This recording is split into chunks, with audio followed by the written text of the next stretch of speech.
Right, so we are now recording this program. Again, today is Tuesday, December the 1st, 2015. This is the International Coach Federation Team and Group Coaching Community of Practice.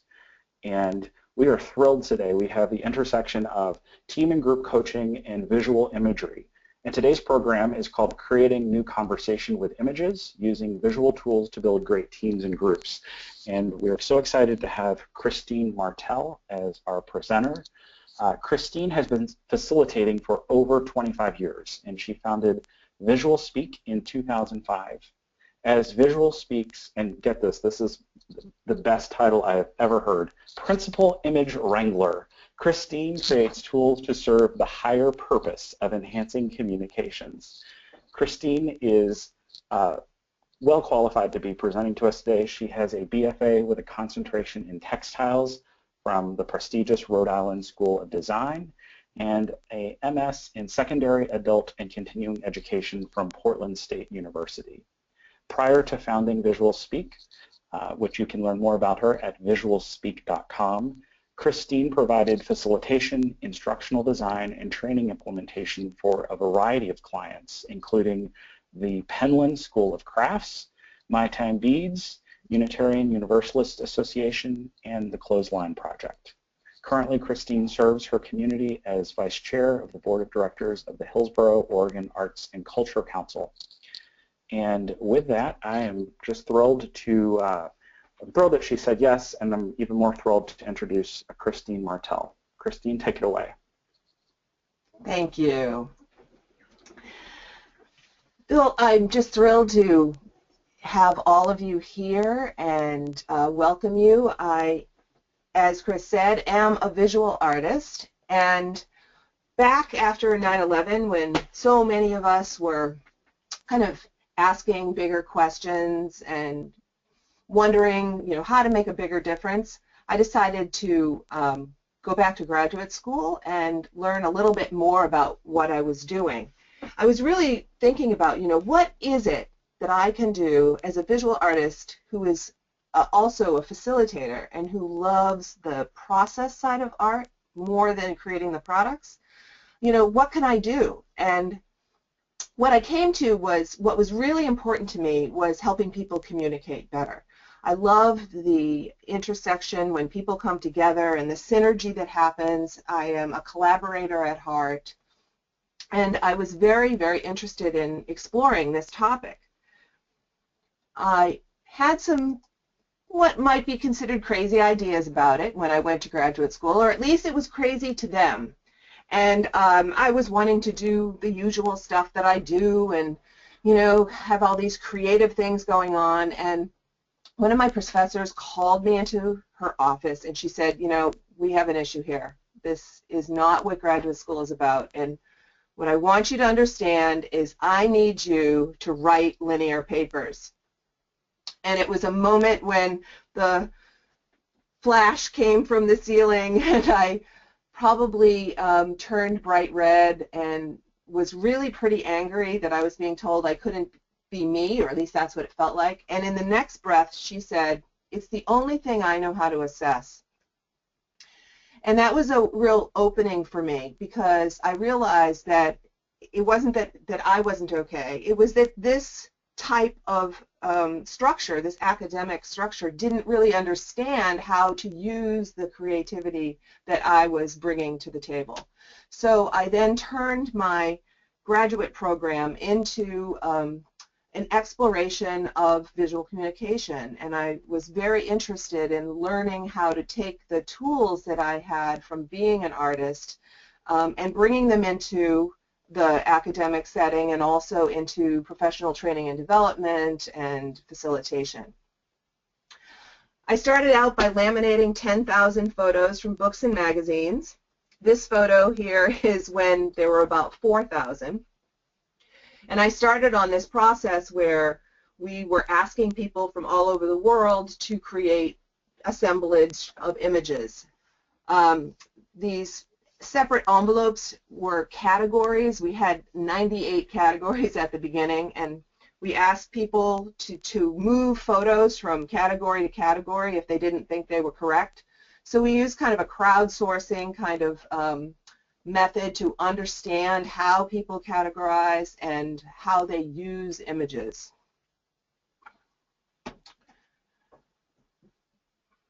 This is what we came up with. This was my first commercial product.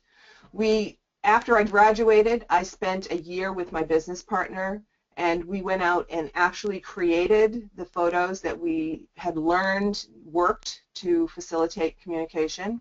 So this is a set of 200 curated photos and a manual, and this tool is now used all over the world. I think we're up to 21 or 22 countries, and there's hundreds of people who are using it for a whole range of applications. So we use it in facilitation and team building, leadership development, strategic visioning, and it's used by coaches and facilitators, but it's also used by educators and therapists and people like that.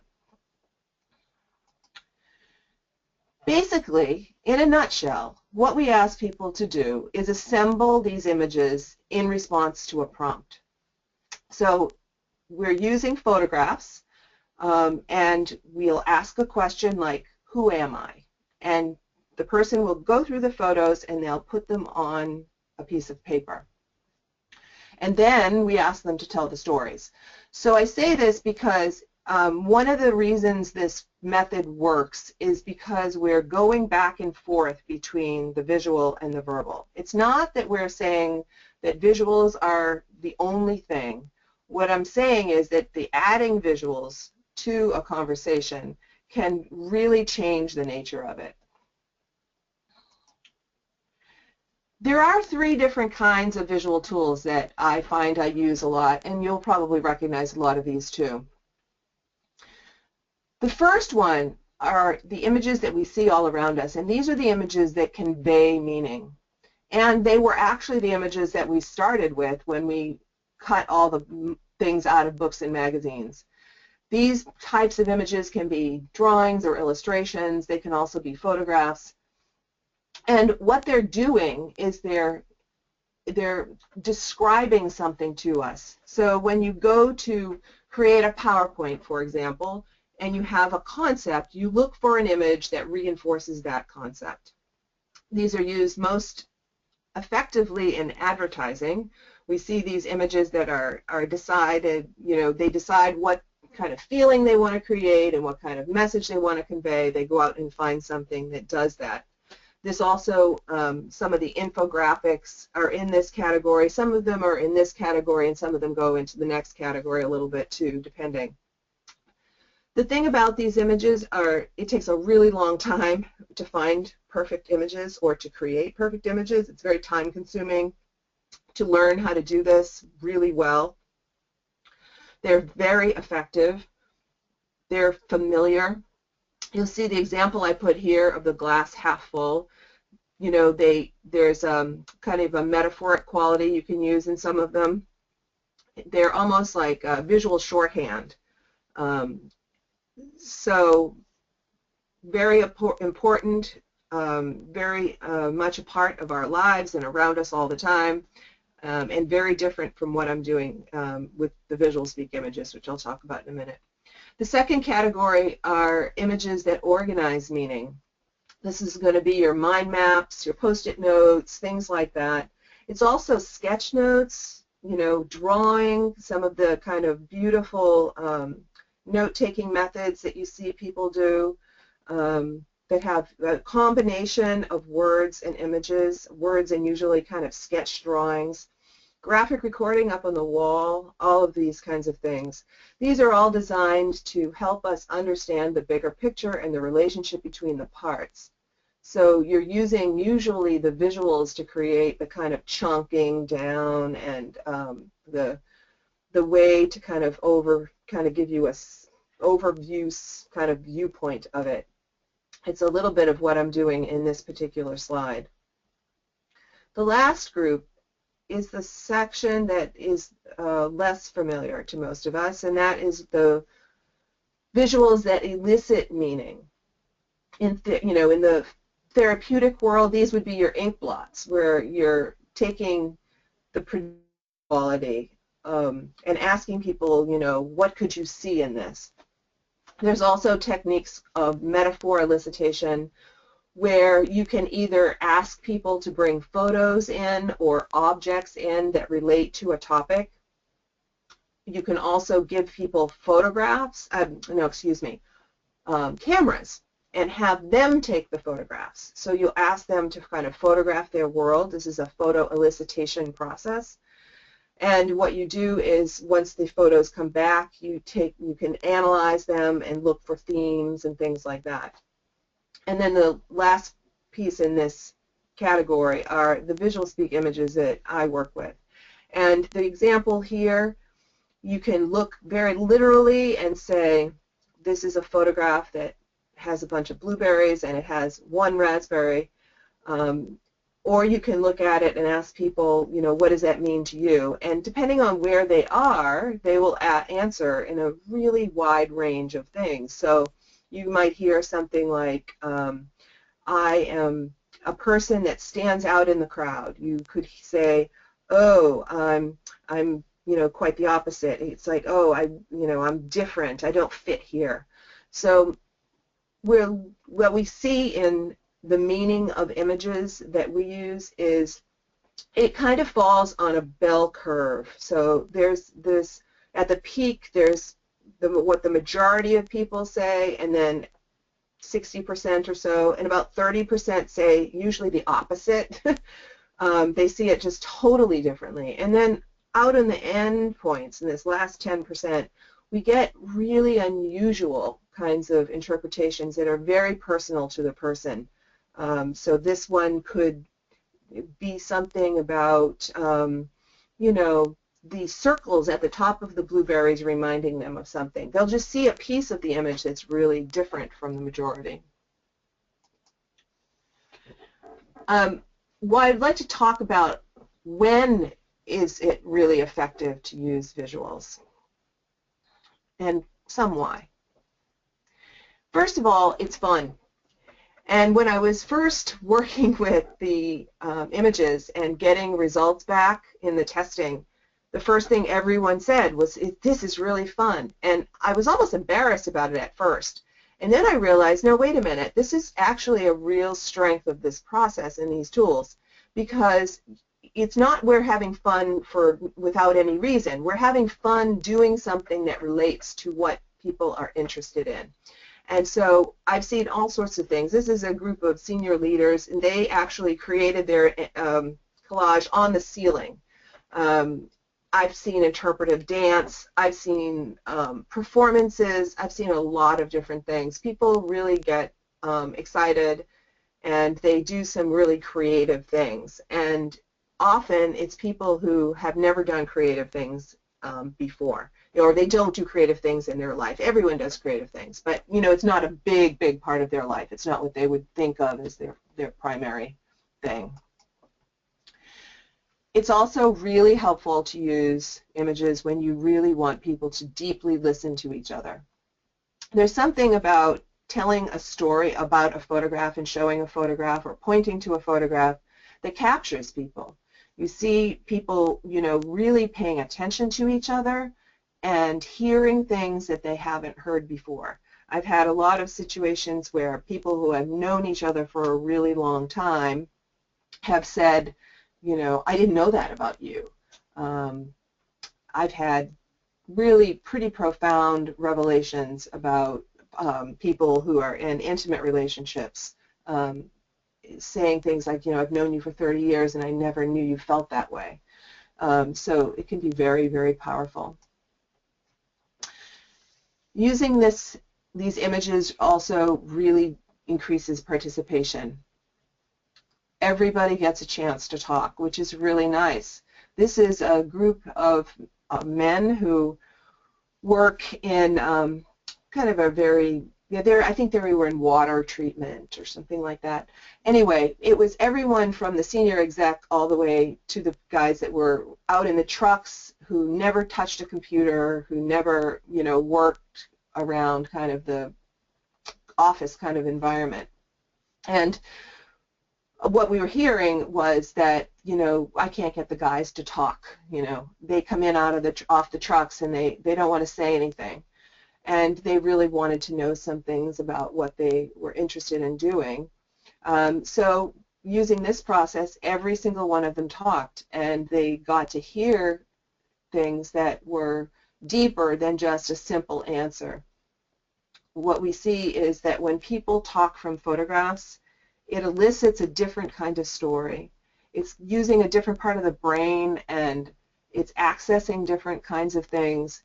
So it, you just get these rich stories that are based in what people believe, what they value, and you can also sometimes see what they're assuming. It's also great to use this kind of process when you need a new story.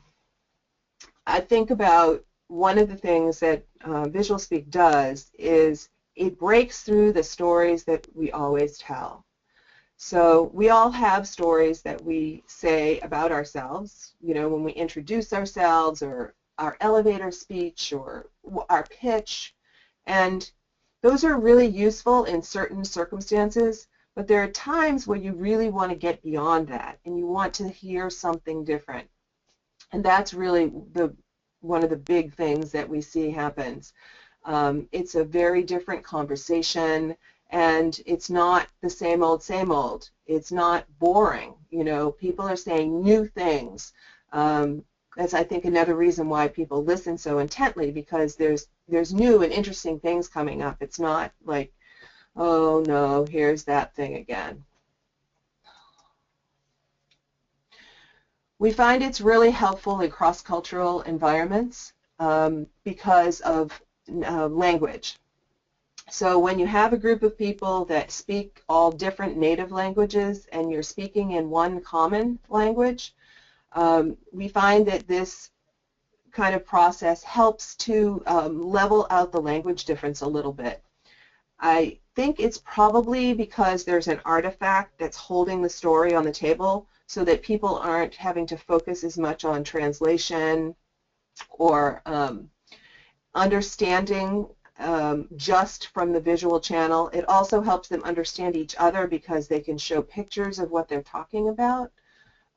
So it just kind of eases a lot of the language differences, and I've heard people, even who are speaking the dominant language, say that they understand the other people much, much better than they usually do when they use words alone. It's also really fast, and this is something that I really optimized when I was developing, because I remember back in the days where we would get 3 days for any kind of intervention that we were doing, and recently I've noticed, and I'm sure you have too, if you get 2 hours, sometimes you're lucky. If you get 90 minutes or 60 minutes. So I knew that I needed to create something that could be done really fast. A lot of the processes I used to use that are similar, like making a collage, take forever because you have all the cutting and it's messy and all of those kind of things. So I knew that I needed to cut through all of that and get right to the essence of exactly what it was that worked. I find that I can actually get to outcomes faster by taking the time to use this process than I do using a lot of the traditional methods, or using just verbal methods or just conversation.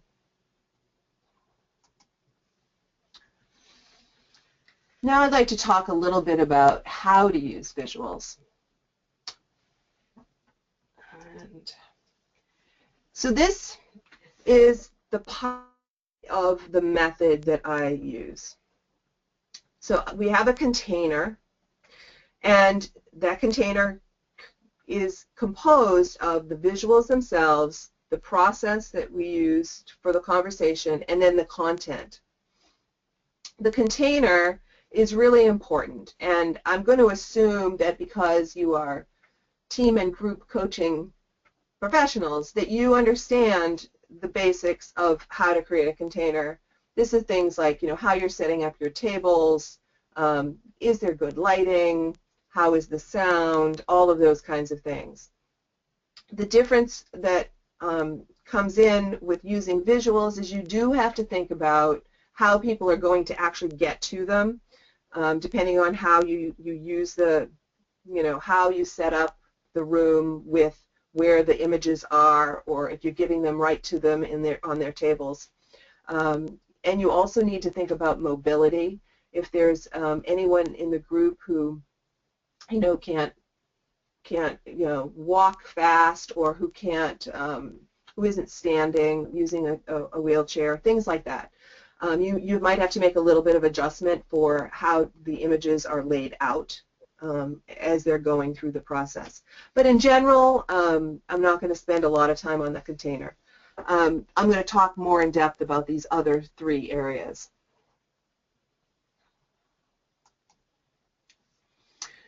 So the visuals themselves. There is the visuals themselves as far as content. So on the far right here, there's a cat that's, you could say, is licking its chops. If you are wanting to be more literal, you could say it's a, it's a calico cat with its mouth open. You can also tell a story. I have a cat that I really like. It reminds me of this cat. So there's the content of the picture itself, and obviously there's a mushroom, there's a bird, there's a tree, those kinds of things. There's also elements of visual language that you can look at that can really help you understand what people are trying to say, and it can give you information as the facilitator.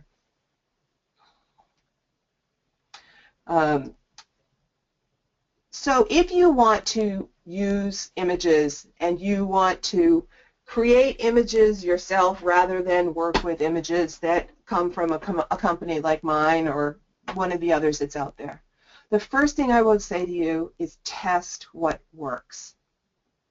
What we discovered when we went through the process of testing the 10,000 images is the images that we thought were going to work the best were not what worked the best.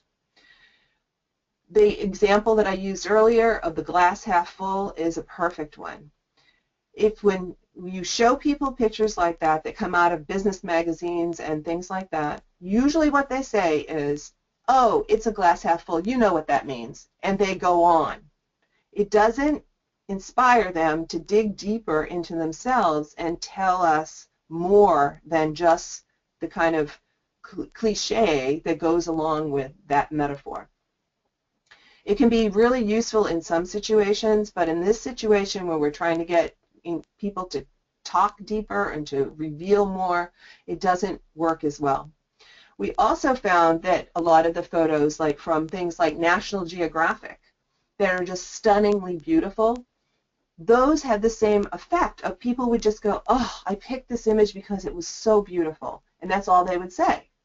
So there were things that we were able to isolate about images that really made them work. So if you do grab a bunch of images randomly from around, what you have in books and magazines, you'll get some result, but you won't optimize it as much as if you will if you give it a good test. And when you're testing images, because of that situation I talked about earlier where, it kind of falls on a bell curve, you need to make sure you have a variety of people, of different kinds of people that are giving you input so that you can kind of get through some of the bias that you can have from, just using a few. It's really beyond content. So here in this example, this is a closet. So somebody could pick this image because it's a closet. They could also pick this image because of the color range. So it's kind of like a rainbow, but not quite. Somebody else could pick it because the majority of these things are shirts, and then there's a small amount that are pants. Someone else could pick it because the hangers, there's different kinds of hangers. Some of them are metal hangers, and then there's wood hangers. Someone might say something like, you know, I wish I had more wooden hangers, but all I feel like I get are wire. So there's lots of different interpretation on that level. There's also elements in this image that are texture. So there's some areas that have less texture and some that have more. There's patterns. There's also a very strong vertical line that goes across. So each one of those shirts is hanging and creating like a vertical line that goes across the whole thing. So somebody could use this image for all of those different aspects. So when we were creating the sets and when we work with the sets, I look at all of those elements. I look at the content of the photo, but I also look broadly across the whole set of what I'm using to make sure that I have all the other visual language elements. So I have line, I have circles, I have radiating forms, I have all of these different things because those can all be read just like the verbal stories can. We also found that when we started with giving one set of images of 200 to everybody, to a whole group. And it works really well to do that for certain things. The first thing that usually comes up when you say, so what did you notice? People would say, wow, I noticed that I interpreted that whatever really differently than that person did.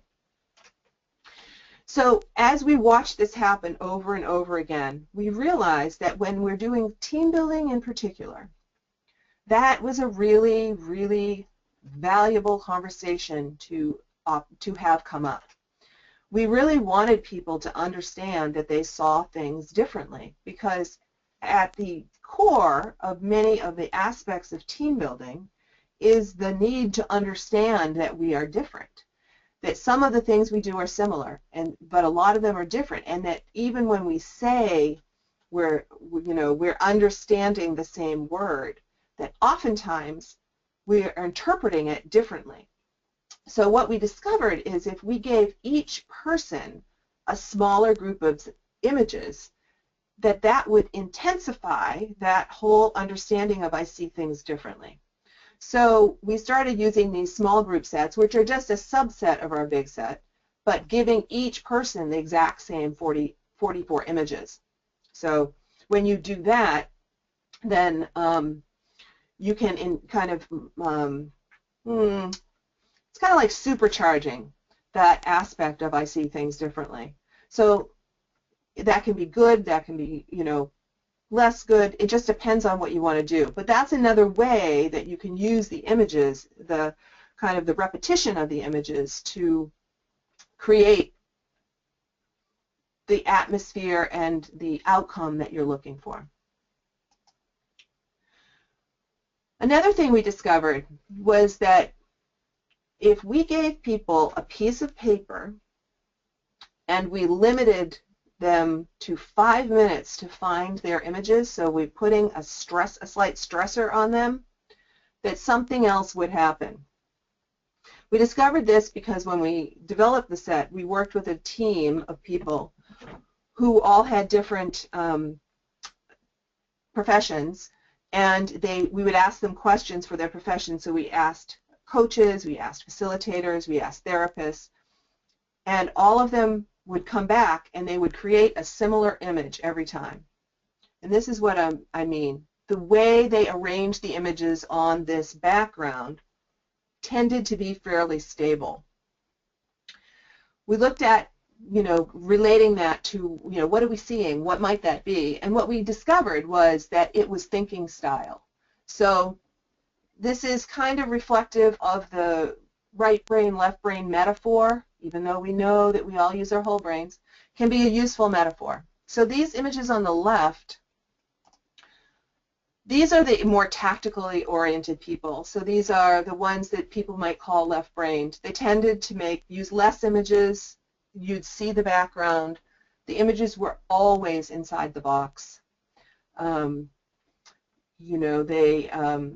they tended to have borders. The people that are way over on this side tend to their fingernails, and they make sure the you know, the images are lined up exactly and they're spaced perfectly. The people that are making images like this are the ones that are in the middle. You can see the images are getting denser. They're overlapping rather than being separate. They're starting to tip. They're starting to leave the confines of the box.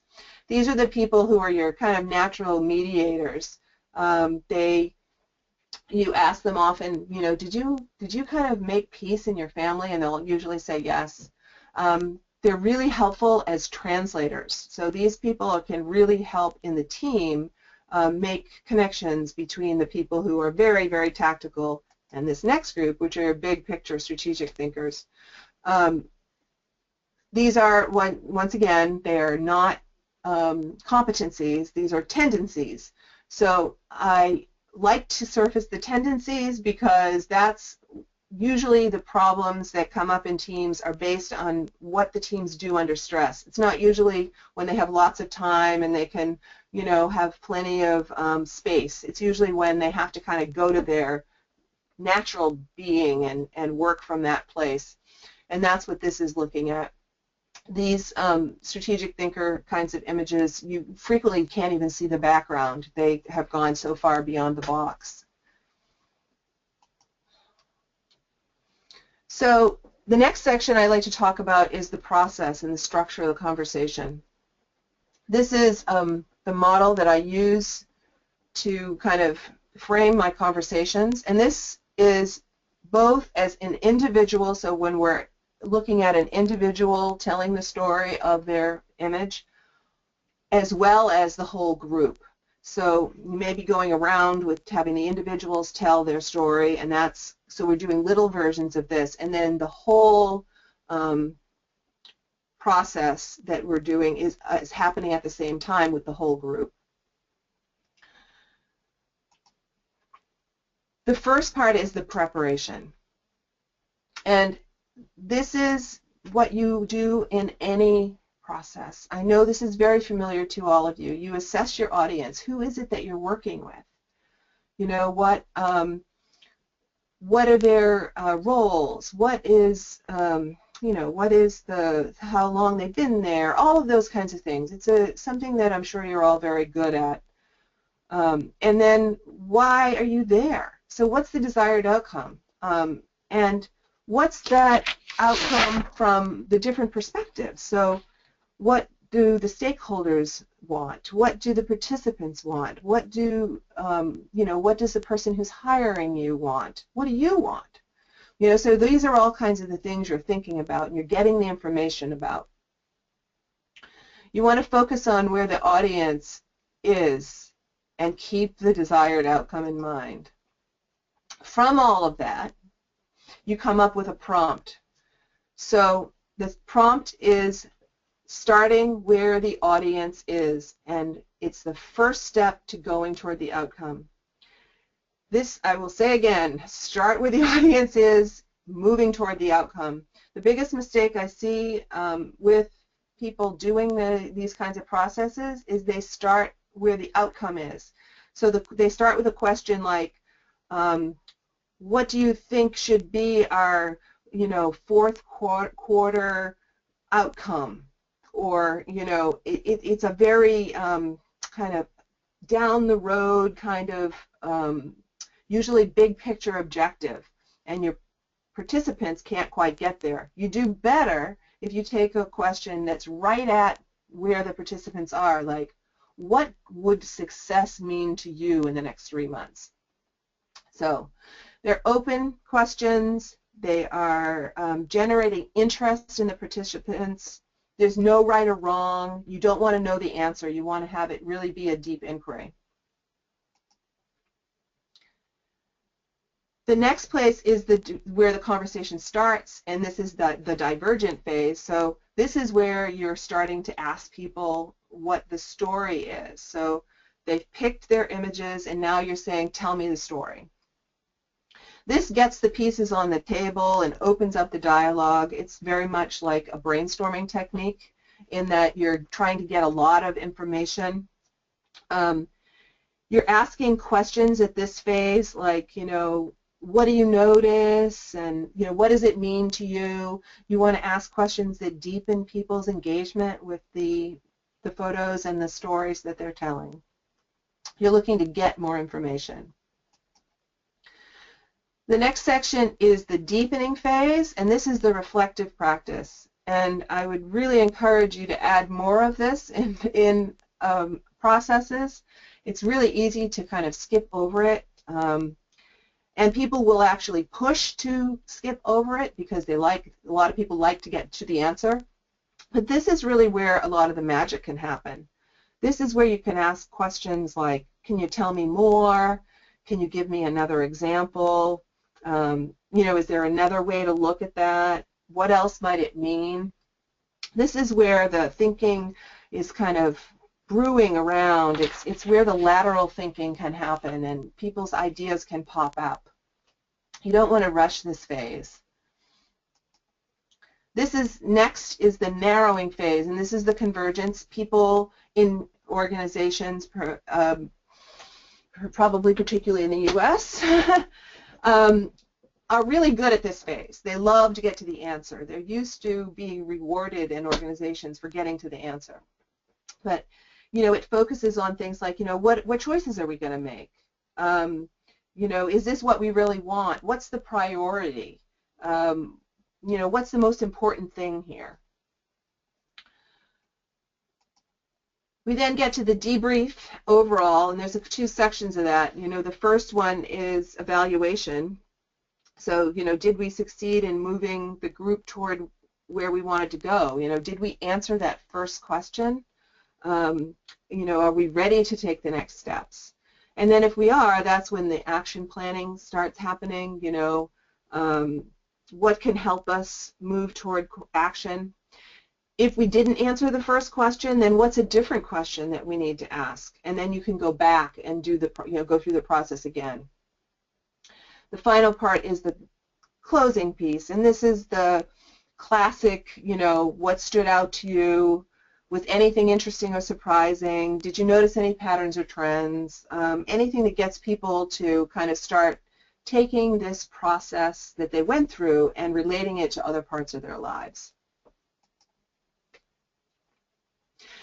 And then the final section that we work with is the content itself. And I'm going to use the example from our system of building great teams and talk about how you take these different ideas and then turn them into engagements where you can use the use photographs. Excuse me. So I believe that there's 6 building blocks to great teams. The first is building relations. The second is enhancing communication. Third is building trust. Fourth, managing conflict.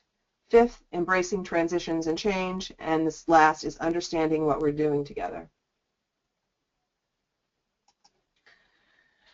So, building relationships. This is the area that when we're hearing things about, you know, the team is new, there's new people on the team is coming together face-to-face when they usually only work over technology, you know, where people don't really know each other. They say, well, we work together, but I don't know. I don't think they really know much about each other. Those are the kinds of things you're hearing in the assessment. It can also be that they're kind of icy, you know, that they don't seem to kind of get along very well. So some of the prompts you could consider using in that particular situation would be like, who am I and what do I bring to the work? You know, what motivates me? What's unique about me? Why am I here? These are kinds of questions that really drive down into the individual to bring something forward that it's about them, but it's also things that could be useful to the team to know. You have to be careful a little bit about going too personal, particularly in work environments. You have to kind of assess that a little bit. There are some places in the world that don't love that are really super personal in a work setting. Northern Europe in that area, things like that, they tend to like to have it much more work focused. So, you know, what do I bring to the work would be much more comfortable there than who am I. So there's a range of things you can do with this particular area. With enhancing communication, this is the kinds of things that you're seeing when this is a good intersection to start is, you know, when information isn't being shared, so you hear people thinking they're not valued or they're not appreciated, they don't participate in meetings, you know, that whole thing I mentioned earlier where, you know, people are saying things like they just don't talk. Can't get them to, you know, tell me anything. Also, you know, if people are routinely avoiding the communication channels, like lots of water cooler kinds of conversations, that would be another good time. So then you can use things like, you know, what does listening look like, or what is responsibility? What do I need in order to be effective? You know, there's a bunch of different kinds of questions that relate to that.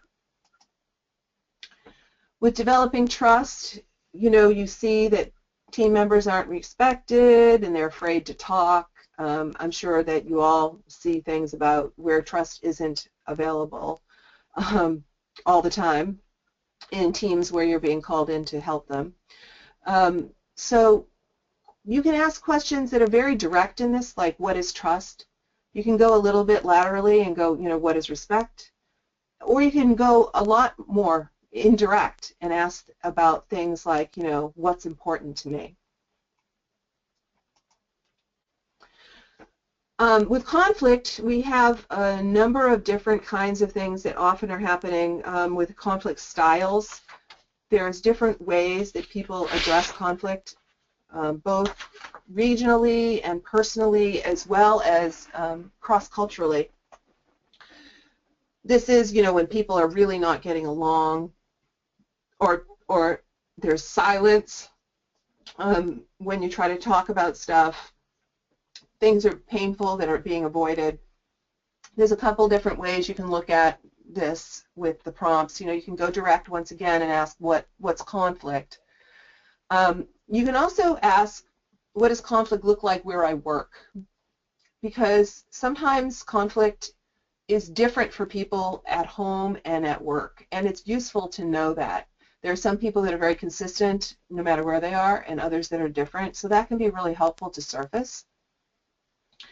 And then things like, you know, how do I support the team and how do I hold it back? So that would be a double question. So you could have two pieces of paper and they would be making two separate images, and they would talk about, you know, kind of where they're contributing, and then ask them to reflect on their own part of what's going on. With embracing transitions and change, we're doing transitions and change all the time, even if we're not doing it in big ways directly in the team. The world is changing in transition all the time. So you can use this area for, you know, welcoming and ending, people retiring, people dying, all kinds of things like that, as well as, oh no, we have a new mandate from above and we're going to have to do things differently, or a new IT system, or things that are making people uncomfortable. You can turn this into a positive thing of, you know, what does an effective workplace look like for me? Or you can ask them about, you know, how they're feeling about the changes, what needs to be let go. You can also do it more as an assessment in this, you know, pick a transition from your past and what did it look like before, during, and after the transition. That can be a really powerful, really powerful experience. I've used that for people who, working with groups like, you know, who have gone through very difficult things like natural disasters, things like that, as well as you can do it with people who have been like abroad and have returning into their native country, and they're going through a lot of transition around you know, that whole process of the differences and things like that. Lots of areas you can use this.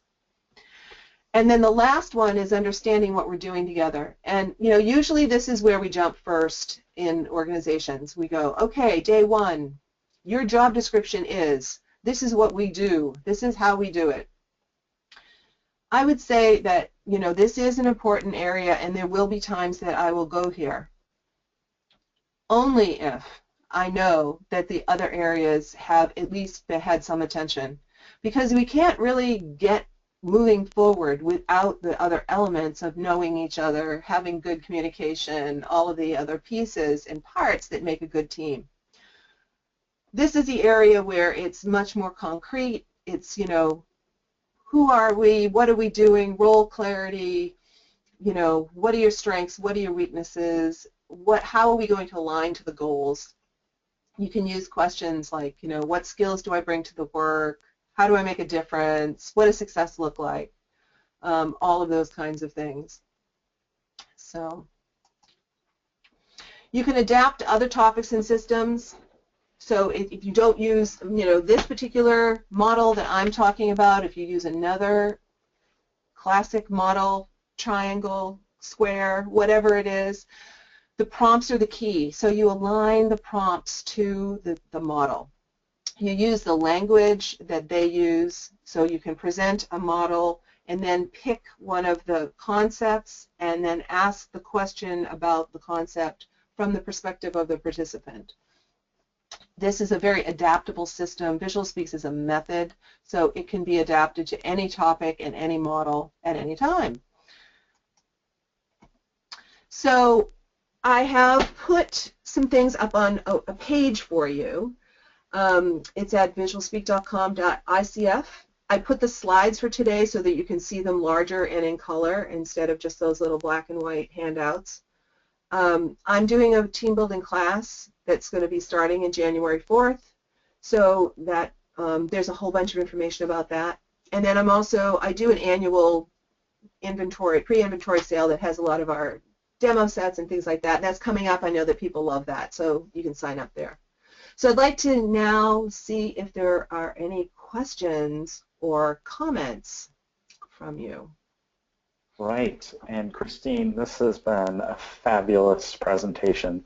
I'm getting a lot of questions and feedback, and we'll start with Joe. I wanted to share this because I thought it was pretty interesting. Joe said, was thinking about asking kids how their day went and how it goes. They don't even know what to say, seems boring. But asking a specific thing, I guess using VisualsSpeak, it could be a great starting point. Have you ever used this with children?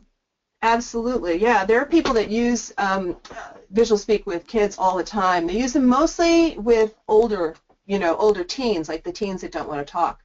If you do work with younger kids, you may need to supplement the photos so that there's some images that are a little closer to where they are. They're very concrete thinkers when they're really young. And they start shifting into being more metaphoric in their teen years.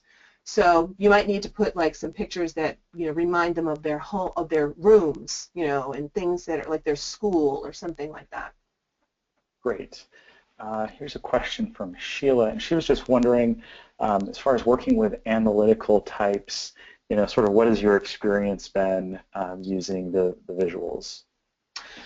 So when I started, I thought my customers were going to be, you know, my personal, you know, facilitation customers were going to be like, you know, marketing and really creative companies.